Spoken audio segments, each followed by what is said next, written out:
Hello students, welcome to YouTube channel of Gyan Tripti college. हमने दो lectures मतलब लास्ट 2 डेज से क्लास नहीं हुई, तो उससे पहले हमने बीएससी फर्स्ट ईयर के पेपर सेकंड की थर्ड यूनिट शुरू करी थी। फर्स्ट ईयर के पेपर सेकंड की यूनिट थर्ड। तो उसमें मैंने जो लास्ट टॉपिक कराया था यूलर्स इक्वेशन या आयलर इक्वेशन, जो कि ये थी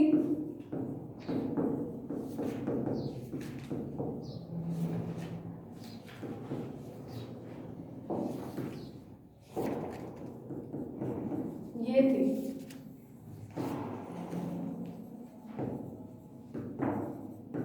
ठीक है, ये आयलर्स इक्वेशन थी। तो ये वाला जो टॉपिक है ये आपके एग्जाम में डायरेक्ट आया आता है, और इसी के साथ ना एक और चीज जुड़ी हुई है, वो स्टेटमेंट भी आपके पास डायरेक्ट आता है कि prove that half rho v square plus p plus u जो है वो कांस्टेंट होता है। यानी कि कई एग्जाम्स में या कई पेपर में आपके ये भी आया हुआ है कि ये प्रूफ करो, तो वो इसी से कनेक्टेड है। अगर आपके पास आयलर्स इक्वेशन आती है तो यहाँ तक सफिशिएंट है, लेकिन अगर आपके पास आए कि इसको प्रूफ करो तो आपको आयलर इक्वेशन करके इस चीज को प्रूफ करना है। तो ये प्रूफ कैसे करेंगे वो देखते हैं। आपको पहले ये टर्म्स पता होनी चाहिए कि एफ ई क्या था। एफ ई अगर आपने आयलर इक्वेशन वाला टॉपिक देखा है तो उसमें आपको पता होगा कि एक्सटर्नली अगर कुछ फोर्स काम कर रहे हैं पर यूनिट वॉल्यूम पे वो लिया गया था, जो कि एफ ई था। एफ ई सिंपली क्या एक्सटर्नल फोर्स है, वो भी कैसे है पर यूनिट वॉल्यूम पे, यूनिट वॉल्यूम ही लिया था। तो देखो अगर ये एक्सटर्नल फोर्स संरक्षी बल है, कंजर्व फोर्सेज है, तो ये जो बल होता है वो U, यहाँ पे U क्या स्थितिज ऊर्जा यानी कि पोटेंशियल एनर्जी, तो वो इस पोटेंशियल एनर्जी के ग्रेडियंट के नेगेटिव के इक्वल होता है अगर ये एफ ई जो है वो कंजर्व फोर्स हो। तो ये वाली इस इक्वेशन से मैं इसमें वैल्यू पुट करूं तो रो डी वी ओवर में डी टी क्या आ जाएगा, माइनस का डेल यू माइनस का डेल पी, यानी कि मैं माइनस का डेल कॉमन ले देती हूँ, क्या आएगा पी प्लस यू। ये उसी टॉपिक में कंटिन्यू कर रही हूँ, उसी टॉपिक में ये इक्वेशन अगर आपको प्रूफ करने के लिए आए तो इस तरीके से प्रूफ करते हैं। तो मैंने ये वैल्यू पुट कर दी, ठीक है। ये डेल है क्या, बेसिकली डेल क्या था, डेल ऑपरेटर क्या था, डेल ओवर में डेल एक्स आई क्या प्लस डेल ओवर में डेल वाई जे क्या प्लस डेल ओवर में डेल जेड के क्या। अगर मैं देखूं कि ये तो कैसा है 3D में है, तभी तीनों डायरेक्शन लिए एक्स वाई और जेड। यानी कि अगर मैं सिंपल देखूं तो ये है क्या, एक टाइप से डिफरेंशिएशन है, अवकलन ही हो रहा है। डेल ओवर में डेल एक्स क्या है, अवकलन होता है। तो मुझे ऐसी कुछ इक्वेशन बनानी है। देखो मेरे पास p और u तो कुछ टर्म्स आ रही है एक डेल ऑपरेटर के साथ, मतलब मुझे इस चीज में कुछ करेक्ट करके, इस चीज में कुछ करेक्शन या कुछ और इसमें अप्लाई करके ऐसी चीज बना के आनी है। सिंपली देखूं तो मुझे रो चाहिए, लेकिन ये जो वैल्यू है dv ओवर में dt की जगह मुझे ऐसा कुछ बनाना है। तो ऐसा बनाने के लिए देखो क्या करेंगे, इस चीज को मैं यहाँ से क्लियर करूँ, ठीक है।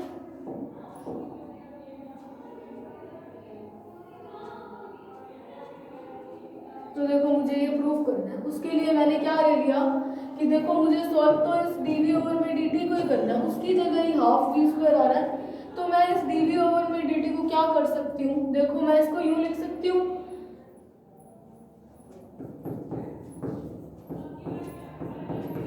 ऐसा लिख सकती हूँ मैं इस इक्वेशन को। देखो कैसे लिख सकती हूँ, अगर मैं इस, मुझे पता है कि मैंने v का स्क्वायर लिखा है, यानी कि मुझे v के स्क्वायर का डिफरेंशिएशन करना है। तो मेरे पास क्या आ जाएगा 2v डॉट, पहले मैंने पावर का किया, फिर मेरे पास क्या आ जाएगा dv ओवर में dt आ जाएगा, और एक मेरे पास 2 पड़ा है ऐसे। तो एक सेकंड रुको, एक सेकंड, यहाँ पे देखो मुझे अगर एक चीज देखो, एक सेकंड, ये ऐसे नहीं होगा,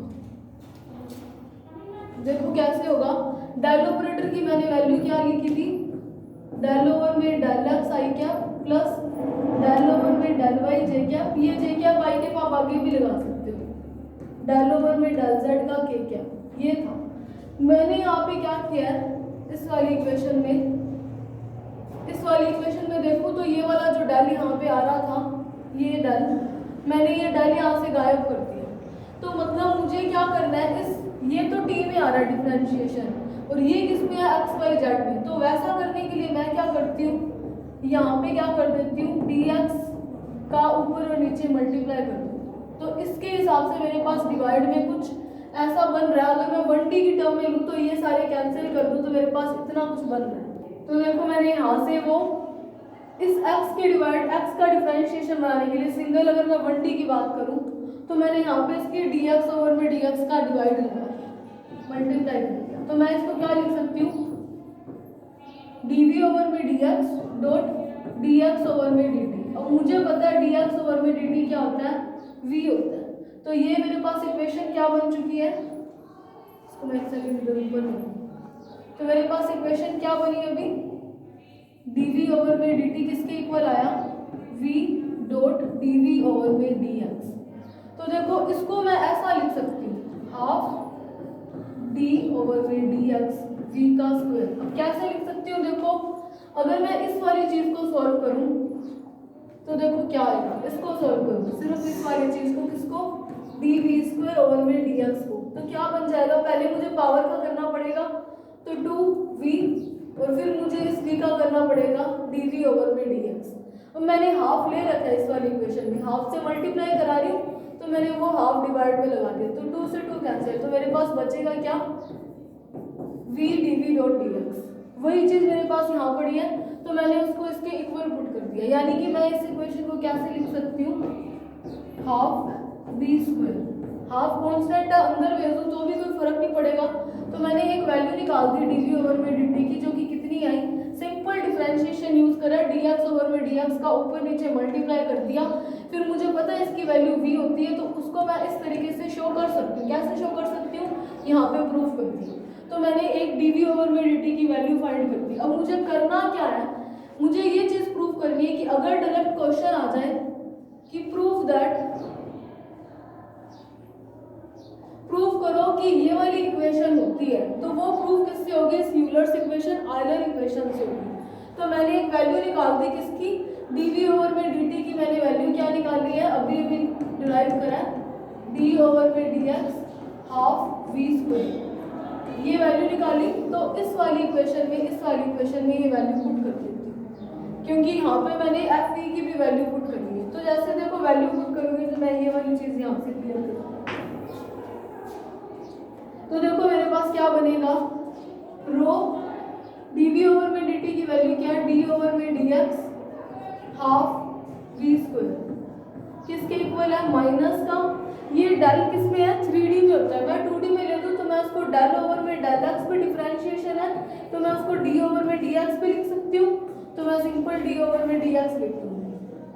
तो यहाँ पे माइनस मैंने d ओवर में dx लिख दिया, क्या आया, p plus u as it is. तो ये इस साइड आ जाएगा, तो ये रो भी मैं अंदर भेज दूँ, रो है क्या, डेंसिटी है, डेंसिटी तो कांस्टेंट है, तो d ओवर में dx half rho v square, ये वाली टर्म इधर आई, प्लस का d ओवर में dx p प्लस u, किसके इक्वल आ रहा है, 0 के, ये टर्म इधर आएगी 0 के इक्वल आएगी। तो इसका मतलब क्या हुआ,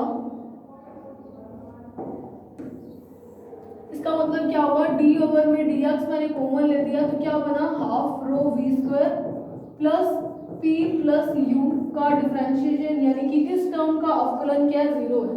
अगर किसी भी टर्म का अवकलन 0 आता है तो इसका मतलब क्या होता है कि वो टर्म कैसी है, कांस्टेंट है। तो इसका मतलब क्या हुआ, half rho v square plus p plus u क्या है, कांस्टेंट है। तो आपके पास ये भी क्वेश्चन आया हुआ है कि प्रूफ करो कि half rho v square plus p plus u जो है कांस्टेंट है। अब यहाँ पे देखो ये चीजें क्या है, अलग स्टाइल पे बता रही हूँ, मैंने सिंपल वैल्यू पुट करी है, नेक्स्ट पे बता रही हूँ क्या मेरे पास इक्वेशन क्या बनी है, half rho v square plus p plus u कैसा बना है, कांस्टेंट है। अगर मैंने बोला था कि वो कंजर्व फोर्सेस हैं, अगर जो एक्सटर्नल फोर्स लगाया है तो वो किसके इक्वल होगा, पोटेंशियल एनर्जी के ग्रेडियंट के, मतलब ये क्या है, स्थितिज ऊर्जा है, यही है। अब देखो इसको मैं क्या लिख सकती हूँ, ये काइनेटिक एनर्जी है, वो भी कैसी, पर यूनिट वॉल्यूम पे। कैसे काइनेटिक एनर्जी है देखते हैं, यानी कि प्रति एकांक आयतन पे ये गतिज ऊर्जा है, ये स्थितिज ऊर्जा है, ये प्रेशर की टर्म है, सब चीजें पर यूनिट वॉल्यूम में है। तो इसको हम क्या बोलेंगे, दाब ऊर्जा। पर यूनिट वॉल्यूम पे जो प्रेशर होगा उसको बोलेंगे दाब ऊर्जा। तो पोटेंशियल एनर्जी तो मैंने डायरेक्ट लिख दी, स्थितिज ऊर्जा। अब ये वाली देखते हैं, काइनेटिक एनर्जी गतिज ऊर्जा, हमें क्या पता है, हाफ एम वी स्क्वायर होती है। तो मैंने क्या बोला है, वॉल्यूम कैसा लिया है, मैंने 1 लिया है, यानी कि वॉल्यूम को मैंने 1 लिया। मुझे पता है रो की वैल्यू क्या होती है, डेंसिटी क्या होता है, घनत्व, द्रव्यमान और आयतन का रेशो, वॉल्यूम मैंने 1 ले लिया, तो मतलब रो किसके इक्वल हो जाएगा, मास के इक्वल हो जाएगा।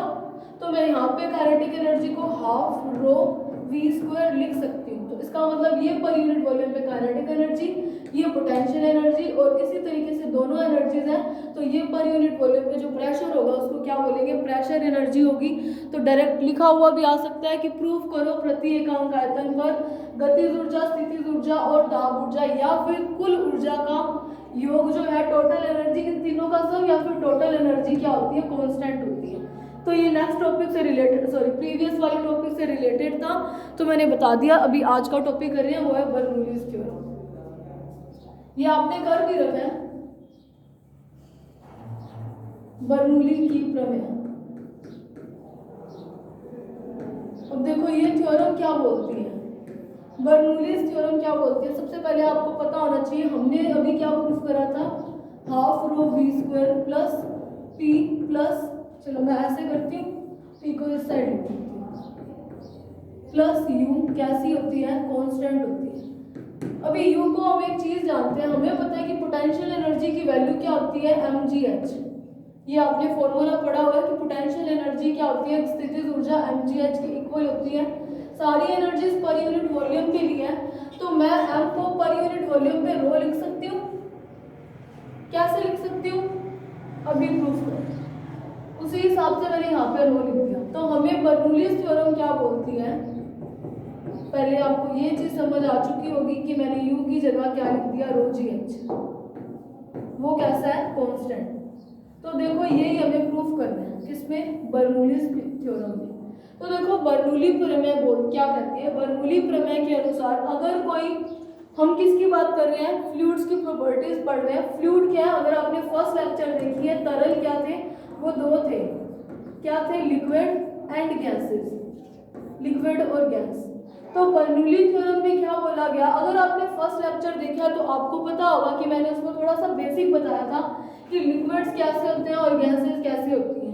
अभी भी मैं फिर से बता दूंगी, उसमें वो इतनी प्रॉब्लम वाली बात नहीं है। तो देखो बर्नौली थ्योरम ने क्या कहा कि अगर कोई ऐसा फ्लूइड हो जो कैसा हो, कंप्रेसिबल ना हो, यानी कि संपीड्य हो, इनकंप्रेसिबल हो,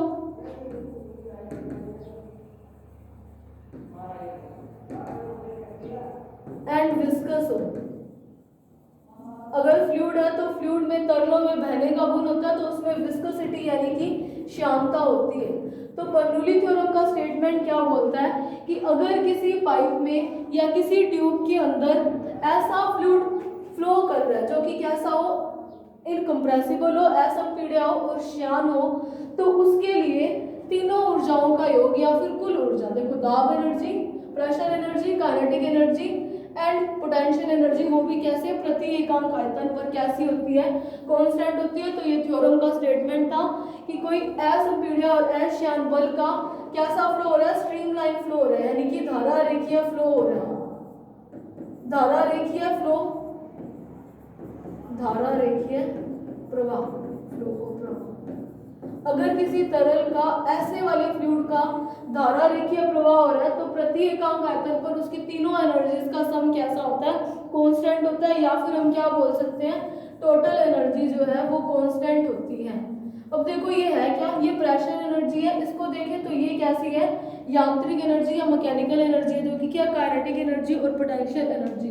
अब देखो अगर किसी के लिए ये वाली टर्म ज्यादा हो गई, ये टर्म ज्यादा हो रही है, तो ये ऑटोमेटिक कम हो जाएगी ताकि कांस्टेंट रहे। सिमिलरली अगर ये टर्म कम हो रही है तो ये प्रेशर एनर्जी बढ़ जाएगी ताकि जो तीनों का सम है वो कैसा है, कांस्टेंट हो। तो ये बर्नौली थ्योरम का स्टेटमेंट था। अब इसको प्रूव करते हैं। तो इसको प्रूव करने के लिए क्या क्या किया इसने, यूं कोई पाइप ले दी, वो यूं किसी हाइट पे पड़ी है, ठीक है, कोई प्लेन से ये मान लिया कि h2 हाइट है, ये मान लिया h1 हाइट, इस तरीके से हाइट पे ये कोई ट्यूब पड़ी है, ठीक है। इसके अंदर क्या लिक्विड का फ्लो हो रहा है, कैसा फ्लो हो रहा है, स्ट्रीमलाइन फ्लो हो रहा है। तो ये मैंने स्ट्रीमलाइन फ्लो बोल दिया, धारा रेखीय प्रवाह, एक सिरा x और दूसरा इसका मैंने y ले दिया।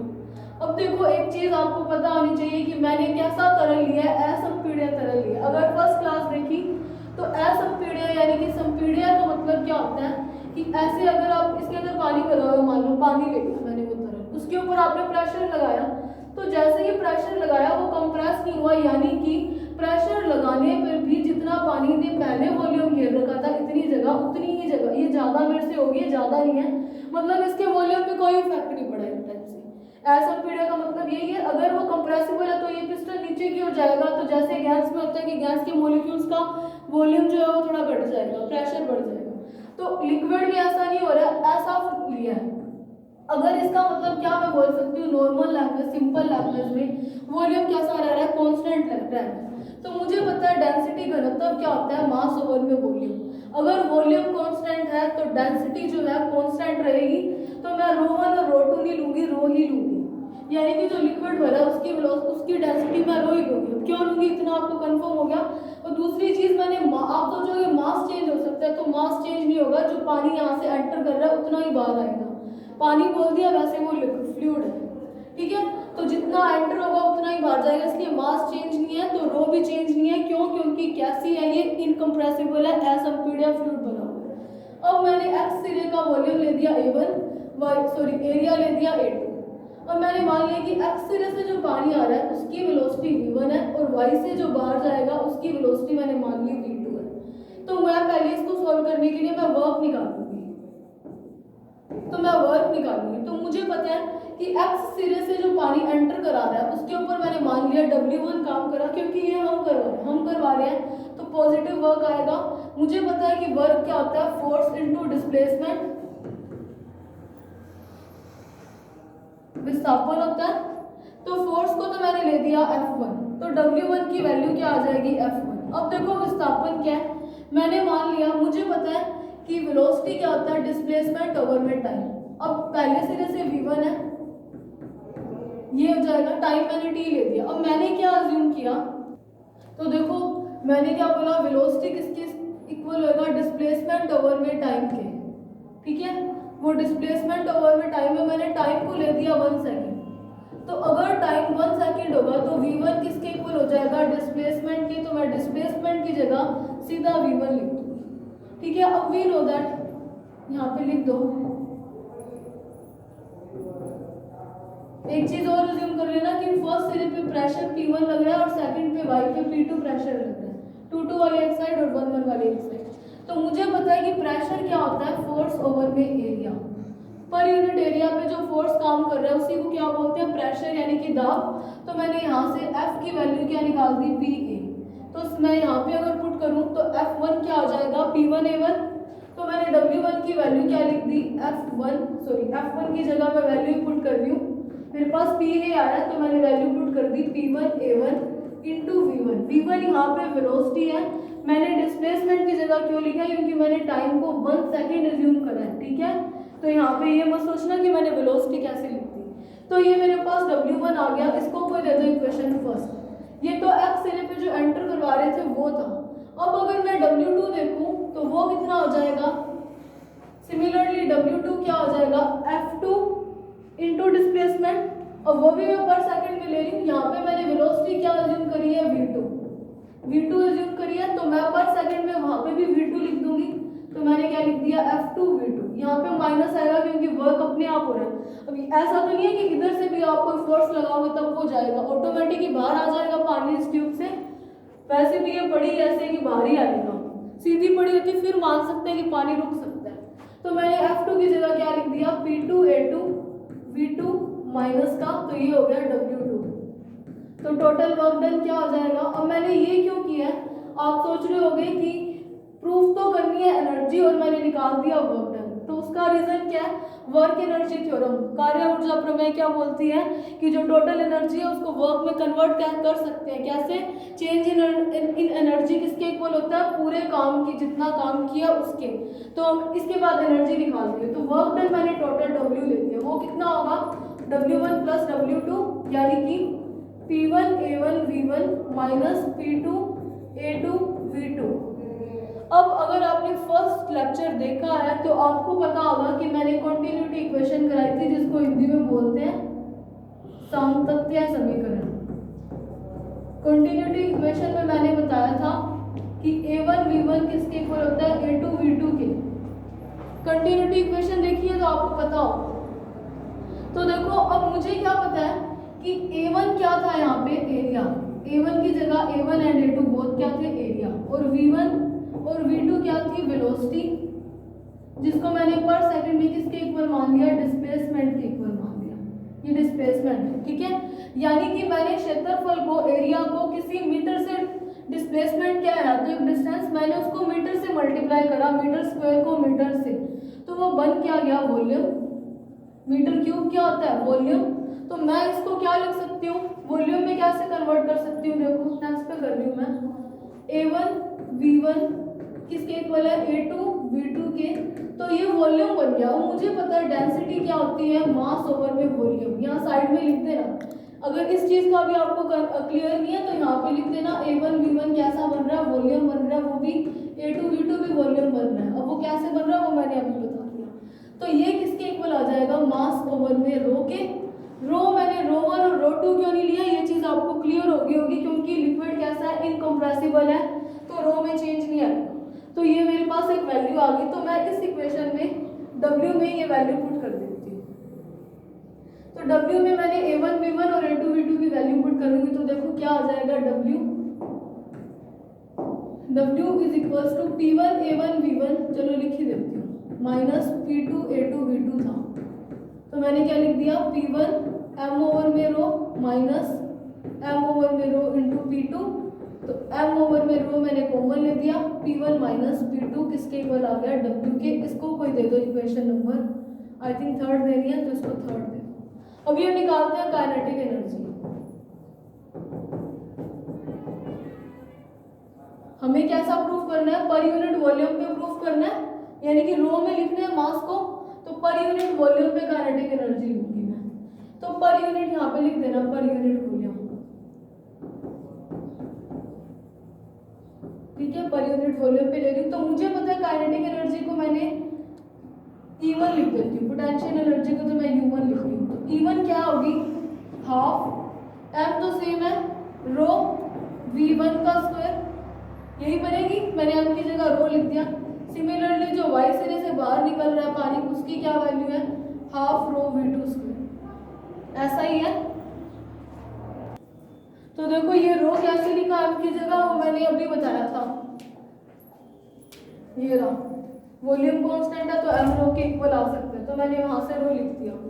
अब देखो एक चीज देखो, आपको पता है कि पोटेंशियल एनर्जी कितनी होती है, स्थितिज ऊर्जा mgh, या फिर मैं क्या बोल सकती हूँ, ये या है, इसको ओब्लिक है, इसको ये मत मान लेना, रो gh, ये पोटेंशियल एनर्जी होती है। अब m मास है, g ग्रेविटेशनल कांस्टेंट है g। तो ये देखो m और g या फिर रो और g कैसा है, कांस्टेंट है। तो पोटेंशियल एनर्जी, स्थितिज ऊर्जा किस पे डिपेंड कर रही है, हाइट पे। अगर हाइट ज्यादा होगी तो पोटेंशियल एनर्जी ज्यादा है। तो मैं देखूं H1 जो है वो H2 से ज्यादा है, मतलब U1 U2 से ज्यादा होगी, ऐसा ही होगा। अब आपको पता है एनर्जी कंजर्व रहती है, अगर ऊर्जा संरक्षित है तो मतलब एक जगह पे अगर स्थितिज ऊर्जा जो है वो ज्यादा है, तो इसका मतलब ऑटोमेटिक सी बात है कि गतिज ऊर्जा क्या हो जाएगी, कम हो जाएगी, ऐसा ही होगा। तो इसका मतलब अगर मैंने काइनेटिक एनर्जी को E1 लिखा है, तो E1 अपने आप कम हो जाएगी E2 से। ये चीज आपको क्लियर हुई। जिस जगह पर हाइट ज़्यादा है वहाँ पे पोटेंशियल एनर्जी ज़्यादा है, और जहाँ पोटेंशियल एनर्जी ज़्यादा है वहाँ पर अपने आप एनर्जी कंजर्वेशन को फॉलो करने के लिए काइनेटिक एनर्जी कम हो जाएगी। यानी कि U1 ज़्यादा है तो E1 कम हो जाएगी। E1 यहाँ पे काइनेटिक एनर्जी है, टोटल एनर्जी नहीं है। तो इसका मतलब मैं change in work energy theorem क्या बोलती है, कार्य ऊर्जा प्रमेय, कि कुल ऊर्जा में जो परिवर्तन हो रहा है वो किए गए कुल कार्य के बराबर होता है। तो मुझे चेंज इन एनर्जी निकालना है, तो चेंज इन काइनेटिक एनर्जी को मैं के ई लिख रही हूँ, यानी कि गतिज ऊर्जा में चेंज क्या हो जाएगा, डेल्टा ई, सॉरी ये डेल ऑपरेटर है, तो डेल्टा ई चेंज को शो कर रहा है। तो डेल्टा ई कितना आ जाएगा मेरे पास, E2 minus E1। E2 minus E1 क्यों किया, उसका रीजन देखो क्या है, मेरे पास E2 बड़ा है E1 से, ठीक है, इसलिए E2 माइनस E1 किया। तो यहाँ पे क्या हो जाएगा, हाफ रो V2 का square minus half rho V1 का स्क्वायर। इसको दे दो इक्वेशन 4। अब मैं क्या निकाल रही हूँ, पोटेंशियल एनर्जी निकाल रही हूँ। पोटेंशियल एनर्जी यानी कि स्थितिज ऊर्जा, वो भी पर यूनिट वॉल्यूम पे निकाल रही हूँ। वॉल्यूम मैंने 1 लिख दिया, ठीक है। पर यूनिट वॉल्यूम पे पोटेंशियल एनर्जी निकाल रही हूँ। तो पोटेंशियल एनर्जी U1 मुझे पता है क्या होती है, mgh। मैंने वॉल्यूम को 1 लिया तो m की जगह में क्या लिख दूंगी, रो।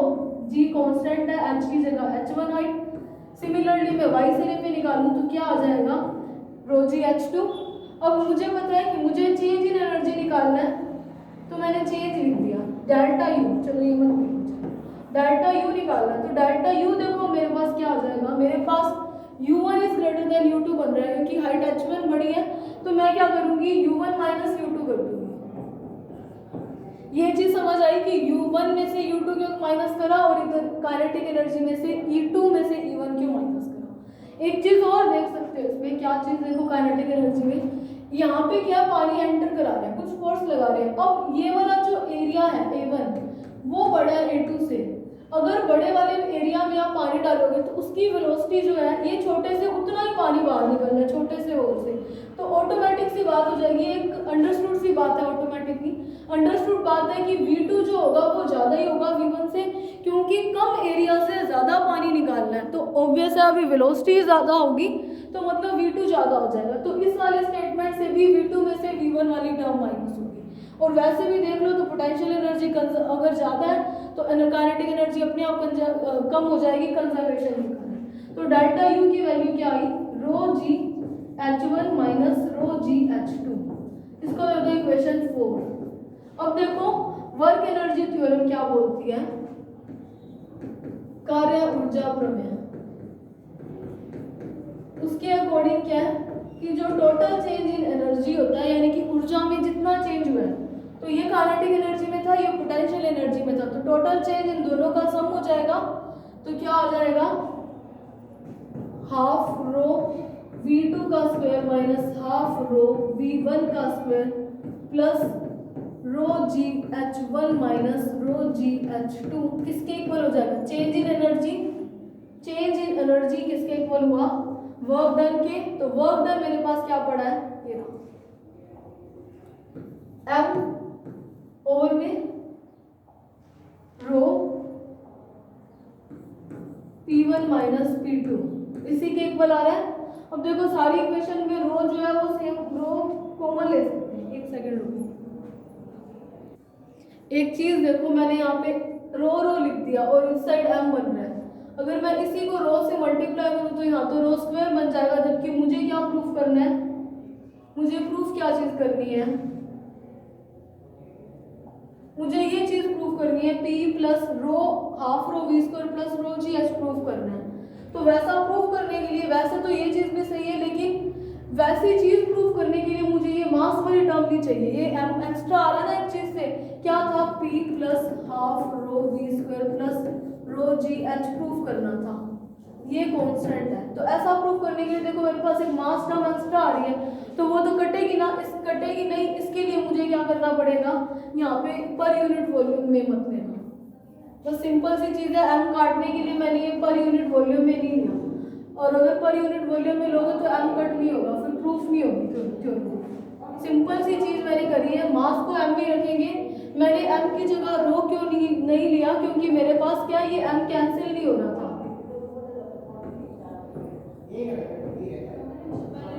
ये चीज समझ में आ गई ना कि ये M कैंसिल नहीं हो रहा था। फिर अगर M कैंसिल नहीं होगा तो ये रो इधर जाके रो का स्क्वायर बना देगा हर साइड। तो मुझे तो रो चाहिए सिंपल, इसीलिए मैंने रो की जगह पर यूनिट वॉल्यूम ना कंसीडर करके मास ही ले लिया।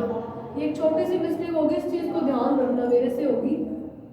और मास क्यों लिया ये भी मैंने बता दिया। तो देखो मैं सब में M कॉमन ले सकती हूँ, तो M कॉमन लूंगी तो मेरे पास क्या हो जाएगा, हाफ रो V2 का square minus half rho V1 का square plus GH1 minus GH2 किसके इक्वल आ जाएगा, M ओवर में रो P1 माइनस P2 की।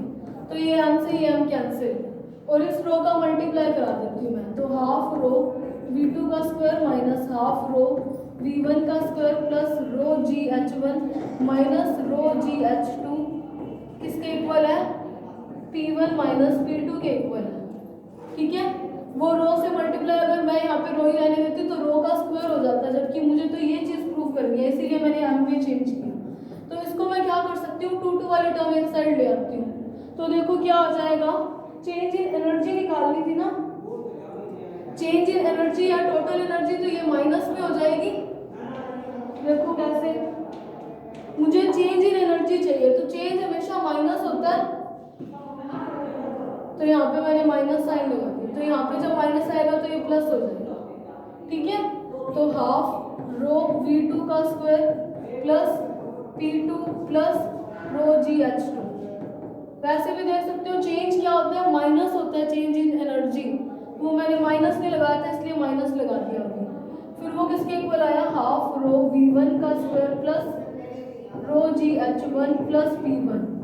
यानी कि देखो 1 वाली टर्म 2 वाली टर्म के इक्वल है, तो इसका मतलब मैं क्या लिख सकती हूँ, P plus half rho V का स्क्वायर प्लस रो GH कैसी टर्म है, कांस्टेंट है। यही बर्नौलीज थ्योरम है, ये हमने इस स्टेटमेंट को प्रूव कर दिया कि अगर कोई फ्लूइड ऐसा हो जो इनकम्प्रेसिबल हो, असंपीड्य हो और श्यान हो, तो उसके लिए तीनों एनर्जीज का पर यूनिट वॉल्यूम पर सम कैसा होता है, कांस्टेंट होता है, तीनों ऊर्जाओं का योग। तो ये बर्नौलीज थ्योरम है, ये प्रूफ होती है, ठीक है। इसमें एक चीज और आ सकती है, देखो क्या, मेरे पास थ्योरम क्या है, P plus half rho V का स्क्वायर प्लस रो GH कैसा है, कांस्टेंट है।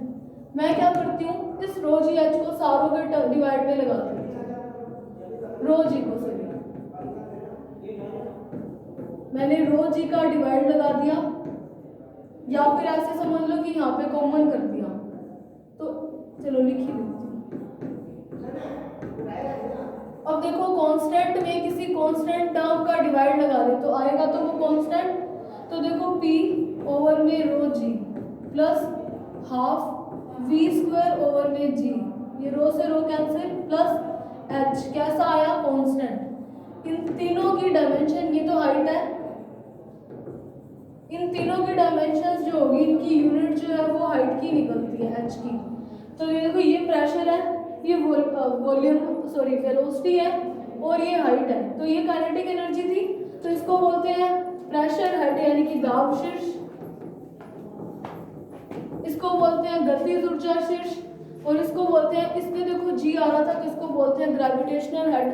तो ये भी आ सकता है कि ये भी वैल्यू क्या कांस्टेंट रहती है, ठीक है। इसमें एक चीज और देखो क्या हो सकती है, अगर ये जो पाइप थी वो मैंने किसी हाइट पे रखी है H1 H2 पे, अगर मैं H1 और H2 सेम ले दूं, यानी कि मैं इस तरीके से ही पाइप ले दूं, तो उस केस में देखो H1 किसके इक्वल है, मेरे पास H2 है, यहाँ पे मान लो कोई प्लेन है, ये दोनों हाइट सेम है।